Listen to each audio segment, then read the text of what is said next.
y estaba leyendo unos artículos de unos autores marxistas con unos apellidos más raros y yo pensaba, suerte que el tipo que empezó con todo esto se llamó Karl Marx. Marxismo, tiene su onda.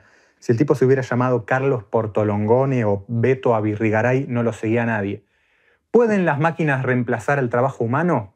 ¿Podremos dedicarnos finalmente a descansar mientras trabajan los robots? Entre los comentarios y los mensajes que nos llegan hay un poco de todo. Hay muchos comentarios y mensajes positivos, incluso interactúa mucha gente que sabe más que nosotros, lo cual nos viene bárbaro, y también está lleno de comentarios que insultan, que bardean, que nos preguntan cuánto nos paga Soros. Pero hay un tipo de comentario particular en el que nos vamos a centrar hoy. Es ese típico comentario del troll que solamente escribe para llegar de una frase a la siguiente y que no se detiene mucho a pensar qué significan sus propias palabras, pero que por alguna razón cree que está argumentando seriamente. Es el caso de este personaje que nos comenta lo siguiente. Jaja, amigo marxista, ya escuchaste que en las próximas 2 décadas la inteligencia artificial tomará gran parte del trabajo humano. Resucitemos a tu Marx para que lo impida. Esto es lo que pasa cuando se escribe sin pensar en lo que se está escribiendo, ni tampoco se relee lo que se escribió. Cuando se tiene una idea que parece brillante, pero que en realidad se agota en una sola oración y no hay ni la más mínima voluntad de ir 1 centímetro más allá. Sin embargo, hay algo interesante en este comentario y por eso hoy nos vamos a ocupar de eso. Acuérdense que tratamos de responder todos los comentarios, pero les damos prioridad a los de la gente que está suscripta, así que suscríbete, comenta, compartí, hace clic en la campanita y todo lo demás. Parecía que esta persona está refiriéndose a un estudio de la Universidad de Oxford que predice que en las próximas décadas el 47% de los trabajos van a estar automatizados. Robots obreros, leales 100%. Más allá de la credibilidad o de la seriedad de este tipo de predicciones, lo que está haciendo en realidad es formalizar algo que es casi un sentido común, una idea bastante generalizada que es que en determinado tiempo las máquinas se van a ocupar de la mayor parte de los trabajos que hacen las personas y de alguna manera nos van a quitar el trabajo a todos y a todas. Lo que no solemos escuchar cuando escuchamos este tipo de predicciones es que en realidad esto es algo que viene pasando prácticamente desde siempre. Now that can ring directly to a salesman or someone presses star and they go to accounting, basically 95% of my job. But I'd like to see a machine that puts out candy for everyone. Vending machine. Sobre todo desde que existen las máquinas industriales. Como ya vimos en otros videos, los capitalistas siempre buscan maximizar sus ganancias. Pueden hacerlo manteniendo bajos salarios, extendiendo formal o informalmente la jornada laboral, incrementando la intensidad del trabajo, etc. Y una de las formas de hacerlo es, por supuesto, la automatización, el aumento del capital constante en la composición orgánica del capital. Sobre esto, Marx señala que el incremento de la fuerza productiva del trabajo y a la vez la máxima negación posible del trabajo necesario son las tendencias necesarias del capital. La transformación del medio de trabajo en maquinaria es la realización de esta tendencia. Tomado superficialmente, podríamos concluir que esta es una meta lógica del capitalismo. Incluso le podemos encontrar un aspecto positivo. Si las máquinas van a hacer todo el trabajo, nos vamos a poder dedicar a hacer lo que queramos. El tema es que el reemplazo del trabajo humano por máquinas viene pasando desde siempre. Pero veamos con atención qué es lo que esto provoca. A medida que la tecnología va tomando un lugar cada vez más importante en la producción, el trabajo humano se va convirtiendo cada vez más en un mero apéndice de la máquina. Entonces tenemos una parte de la clase obrera que se convierte en una clase obrera ultra especializada y una parte enorme que empieza a ocuparse de trabajos cada vez más simples, menos calificados y por supuesto con mucho menos valor. El trabajo ya no aparece tanto como recluido en el proceso de producción, sino que más bien las personas se comportan como supervisoras y reguladoras dentro del proceso de producción mismo. Una máquina que antes podía necesitar 1000 obreros u obreras en una cinta, ahora tal vez solo necesite 10 supercalificados, manteniendo robots, programándolos y chequeando sus resultados. Cualquiera podría pensar que los capitalistas podrían reducirles la jornada laboral de manera que teniendo unas mejores condiciones de vida puedan desarrollar mejor las capacidades mentales y creativas que necesita este tipo de trabajos. Pero esto no es lo que sucede, al menos no de manera generalizada. Por ejemplo, pensemos en algunas de las industrias más sofisticadas, como la industria del software, donde se siguen sosteniendo jornadas laborales brutales de hasta 80 horas por semana que hacen acordar casi a la barbarie del siglo XIX. Por supuesto que esto no se da de esta manera tan clara y sencilla. No nos imaginemos los medios de producción simplemente como una cinta donde antes estaba Chaplin ajustando unas tuercas y ahora en vez de Chaplin está un brazo robótico. Por ejemplo, en la industria del videojuego, la división del trabajo se da mediante la utilización de kits de desarrollo que encausan la labor de cada trabajador y cada trabajadora de esa industria, haciéndola súper específica y susceptible de ser encausada o tercerizada como mejor convenga. O en la industria de la música, donde cada vez más se utilizan bases de datos online a las cuales se accede con suscripciones relativamente baratas y que permiten acceder a una serie de recursos organizados por parámetros como pueden ser tonalidad, género, instrumentación, BPM, etc. Y la normalización del uso de estas tecnologías tiene consecuencias muy directas y concretas sobre la fuerza de trabajo. Porque mientras se usan estos elementos estandarizados y prefabricados, la calificación del trabajo tiende a bajar muchísimo. Y esto contribuye también a acotar muchísimo el universo de posibles resultados. Lo cual, como consecuencia de esta forma particular de organizar el trabajo, tiene implicancias no solamente en la producción y la circulación de la fuerza de trabajo, sino que también tiene consecuencias muy concretas que se pueden analizar desde el punto de vista de lo cultural, de lo artístico, de lo creativo. Si les interesa puntualmente este tema, nos lo pueden decir en los comentarios, así hacemos un video particularmente hablando de eso. Y nos encontramos entonces, como decíamos, que la automatización del trabajo nos lleva a una situación que cada vez se nos hace más familiar. En un mundo crecientemente automatizado, una parte cada vez mayor de la fuerza de trabajo, los trabajadores y las trabajadoras, es desplazada hacia formas de trabajo cada vez más inestables, más por fuera de las relaciones laborales tradicionales, que se van disolviendo poco a poco. La llamada gig economy, pensemos en las empresas que usan riders, o en Amazon que paga centavos por llenar formularios. Las empresas ya ni siquiera contratan personas para cumplir con una jornada laboral. Se fragmenta el tiempo de trabajo en objetivos y unidades mínimas, que se pueden reacomodar y adaptar fácilmente para reasignarlas así como así de una persona a otra. Y las relaciones asalariadas se encubren con todo tipo de artimañas para que los capitalistas puedan desligarse de sus obligaciones, mientras vos te pasás el día repartiendo con una de esas mochilas cuadradas en bicicleta y te dicen que sos un emprendedor, una emprendedora, que un día tendrás tu propia empresa y serás un capitalista exitoso.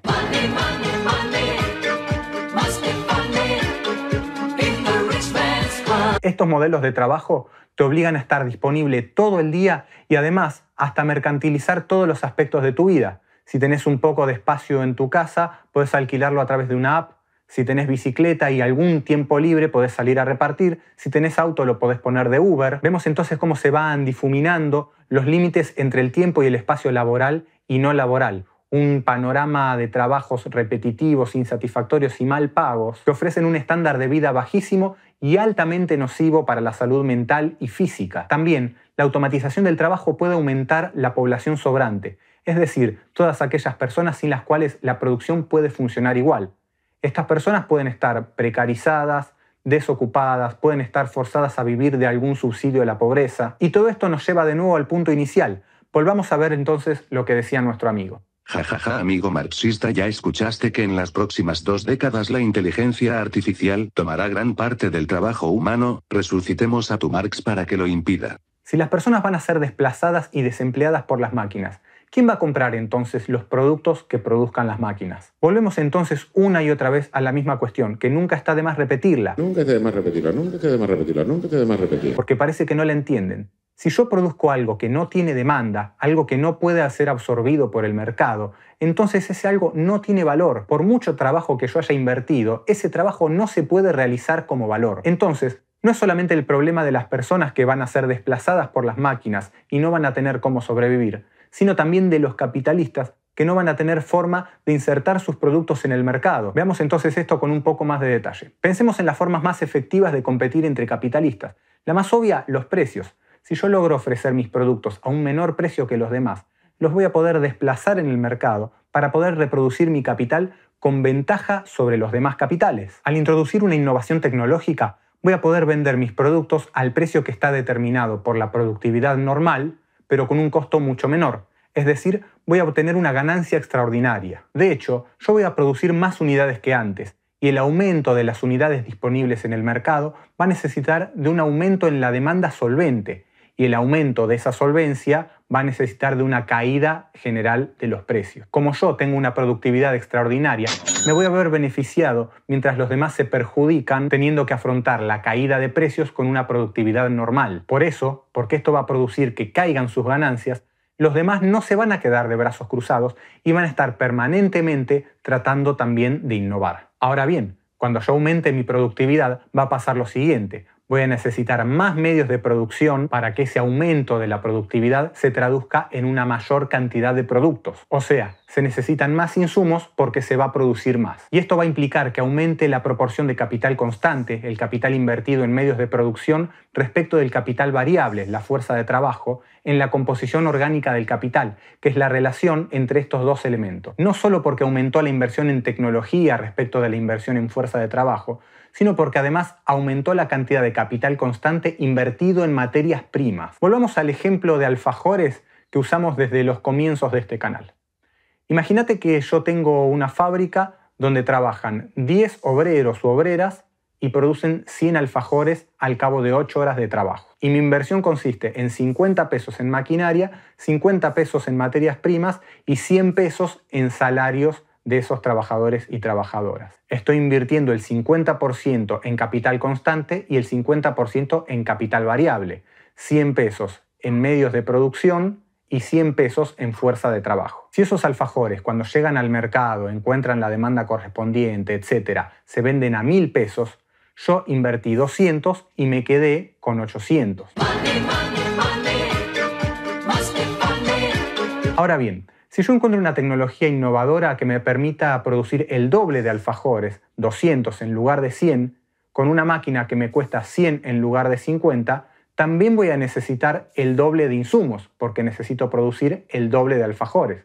O sea, voy a estar pagando 100 pesos la máquina, 100 pesos de materias primas y sigo pagando 100 pesos de mano de obra. Ahora mi inversión en capital constante es el doble que lo que invierto en capital variable. Pero como el precio de los alfajores en el mercado sigue siendo el que está determinado por la productividad normal, yo ahora voy a poder vender esos 200 alfajores a 2.000 pesos en total. O sea, invierto 300, me quedo con 1.700. Ahora, yo puedo vender mis alfajores un 10% más baratos, quedándome con 1.500 en lugar de 1.700, pero en cada ciclo podría ir desplazando a mis competidores y ocupando una porción cada vez mayor del mercado. Aclaremos que el tiempo de trabajo socialmente necesario para la producción de alfajores sigue siendo el normal, solamente que yo tengo una productividad extraordinaria. Pero, obviamente, los demás no se van a quedar de brazos cruzados viendo cómo yo ocupo cada vez una porción mayor del mercado y los voy desplazando. Van a estar permanentemente tratando de innovar, de obtener la productividad extraordinaria que tenía yo, y esa productividad extraordinaria se va a convertir en la productividad normal. Es decir, ahora todos van a poder producir 200 alfajores por cada 8 horas de trabajo de 10 obreros u obreras. O sea, el tiempo de trabajo socialmente necesario disminuyó a la mitad. Por lo tanto, el valor de esos 200 alfajores ya no va a ser de 2.000, sino que va a ser de 1.000. Y yo, el capitalista, me encuentro con que ahora invertí 200 en medios de producción, 100 en mano de obra, pero la producción de 200 alfajores la puedo vender solamente a 1.000. Es decir, ahora me estoy quedando ya no con 1.700, tampoco con 800, sino con 700. ¡Qué miseria, chico! ¿Se entiende entonces cómo el aumento del capital constante por sobre el capital variable provoca una caída de la tasa de ganancia? Esto es justamente porque la plusvalía sale del trabajo humano. Y la ganancia es la relación entre la plusvalía y el capital adelantado. Si de manera generalizada se extrae menos plusvalía, se va a obtener de manera generalizada menos ganancia. Ahora pensemos otra cosa. La producción de alfajores se multiplicó por 2. Ahora se produce el doble de alfajores que antes. Pero ¿qué pasa con la demanda de alfajores? Recordemos que siempre hablamos de demanda solvente.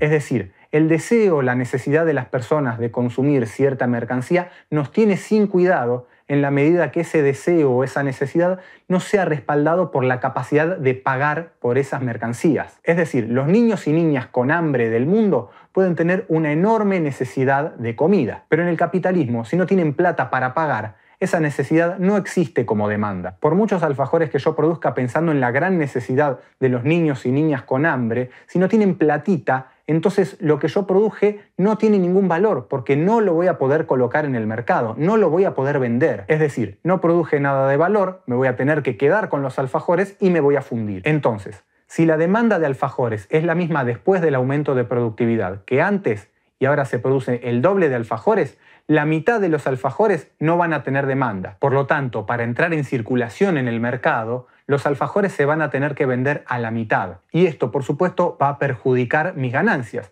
Pero yo, como capitalista, no puedo vender las máquinas, no puedo deshacerme de la productividad que ya adquirí, porque como ahora es la productividad normal, si yo bajo mi productividad, ya quedo fuera de las posibilidades de ser competente en el mercado. Lo que me queda entonces por hacer va a ser despedir a mis obreros o obreras, bajarles el salario, etc. Es decir, se cumplió la predicción de nuestro amigo. Ahora sí, literalmente, las máquinas reemplazaron a una parte del trabajo humano. Ahora bien, ¿qué pasa cuando bajan las posibilidades de obtener ganancia en una rama particular de la industria, la rama alfajorera en este caso? Bueno, algunos capitales se van a fundir y otros van a ir a invertir a otras ramas. Es decir, el capital migra de donde hay pocas posibilidades de obtener ganancia a donde encuentra una ganancia normal. Si yo tenía mucho capital invertido en personas que fabrican alfajores, ahora puedo invertir ese capital en personas que fabriquen caramelos.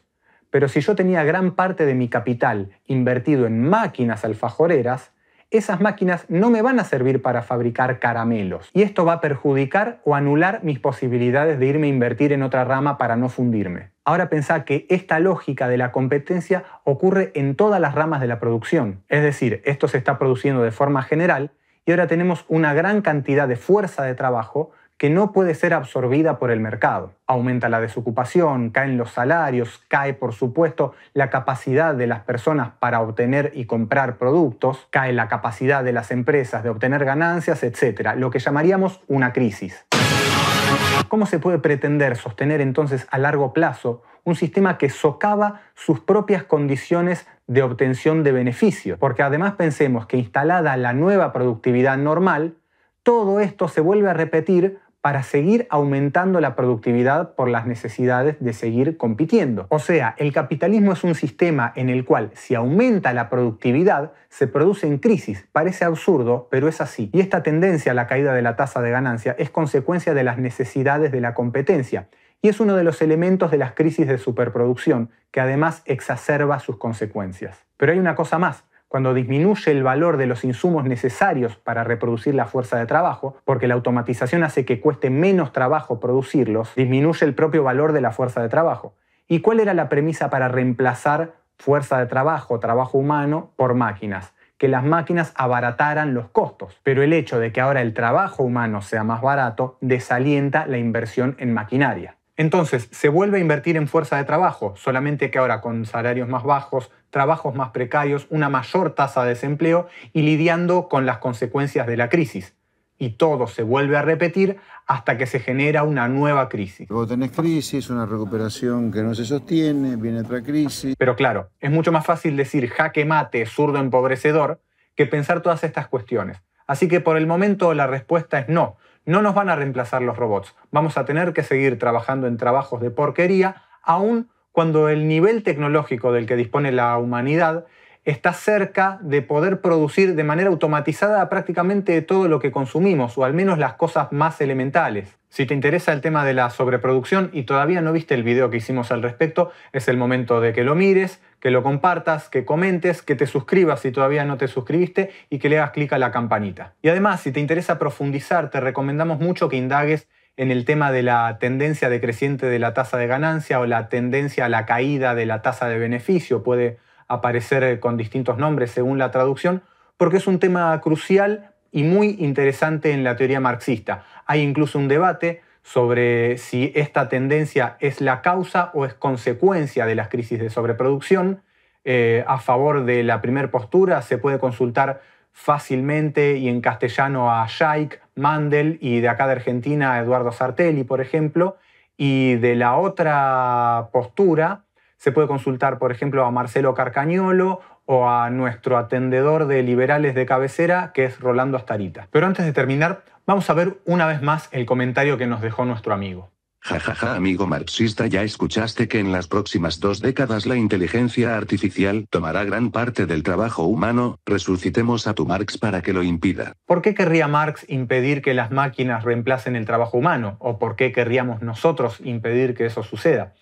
En su fragmento sobre las máquinas, Marx desarrolla la idea de que la reducción al mínimo posible del trabajo necesario se corresponde con el desarrollo científico, cultural, espiritual, artístico, etc. de la humanidad. Y esto ya no es simplemente una fantasía o una especulación a futuro, sino que ya disponemos de un nivel tecnológico con el cual podríamos reemplazar gran parte del trabajo humano. Podríamos reemplazar no solamente aquellos trabajos más insalubres y más dañinos, sino aquellos que simplemente no son satisfactorios en términos de realización personal o colectiva. Sin embargo, toda esa capacidad y ese conocimiento se traduce en crisis, hambre, desastres, películas de Netflix todas iguales y todas igual de aburridas. Y dentro de esas películas todas iguales y aburridas, ¿cuántas nos hablan de futuros distópicos y desalentadores?